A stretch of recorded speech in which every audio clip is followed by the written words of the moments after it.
araw na lang nagkakaberya sa pamamahagi ng ayuda ang ilang dismayadong tsuper, ni real talk na talaga si DSWD Secretary Rex Gatchalian.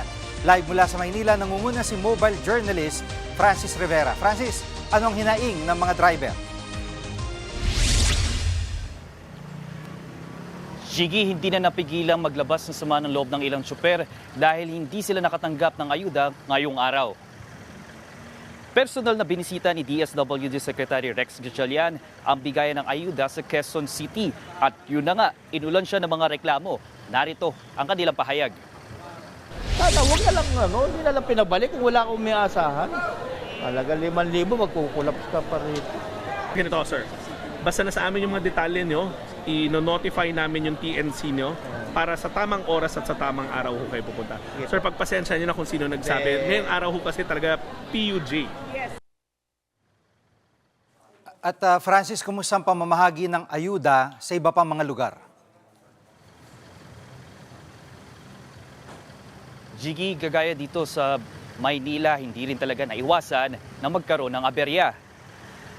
Mahigit 2,000 tsuper ang nakatakdang bigyan ng 5,000 piso ng ayuda pero may ilang driver na naman na wala sa listahan. Paliwanag ng LTFRB, hindi daw tugma ang registered address ng ilang tsuper sa kanilang mga lisensya. Ang iba sa kanila sa probinsya nakarehistro o kaya naman ay sa ibang mga lungsod. Tiniyak ng LTFRB na mabibigyan pa rin ng ayuda ang mga nabigong tsuper. Magkakaroon daw sila ng special payout day para sa kanila. At Francis, anong schedule para sa iba pang mga PUV drivers? Giki, bukas naman magsisimula na ang pamimigay ng ayuda para sa mga delivery rider. Bukas yan hanggang sa Friday. Sa Sabado naman, ang motorcycle taxi rider, ang mga tsuper naman na nasa probinsya, pagkatapos pa ng Holy Week mabibigyan ng ayuda. Samantala, tuloy-tuloy rin, Gigi, ang pamamahagi ng fuel subsidy ng DOTR.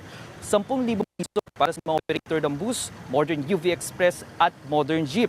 9,000 piso para sa operator ng minibus, 5,000 piso sa traditional jeepney at traditional UV Express operators at 1,500 pesos para sa TNVS operators. 5,000 piso naman ang ibibigay sa mga driver ng bus, minibus at traditional at Modern UV Express at 1,500 pesos para sa traditional jeepney at TNVS drivers. Maglalabas ang LTFRB ng schedule para sa mga susunod pang bigayan. Gigi, yan na muna ang update dito sa Maynila. Balik sa inyo dyan. Yan ang ulat ni Francis Rivera, live mula sa Maynila. Mga kapatid, Jig Manikad po, pagdating sa mahalagang balita sa loob at labas ng bansa, dapat una sa lahat, mag-follow at mag-subscribe na sa social media pages ng News 5.